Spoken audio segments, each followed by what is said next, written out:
শতরূপে সারদা বই থেকে পাঠ। বিষয় নিবেদিতার ধ্রুব মন্দির, শঙ্করী প্রসাদ বসুর লেখা।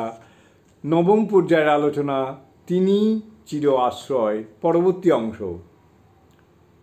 নিবেদিতা আর একটি চিঠিতে লিখেছেন, মাতা দেবী মৃত্যু কথাটি যেন সইতে পারছেন না, এমনই মানবিক বেদনা। জানি জানি সে আমার প্রভুর কাছে গেছে, সে কথা জানি, কিন্তু সে যে আমার যোগিন, তাকে প্রভু কেড়ে নিলেন। অপরূপ শেষ বাক্যটি।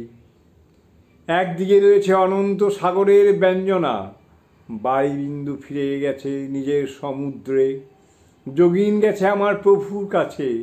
অন্যদিকে সেই সাগরে উঠেছে মাতার অভিমান ভরা দীর্ঘশ্বাসের ঢেউ, কিন্তু সে যে আমার যোগিন। জয় মা, জয় মা।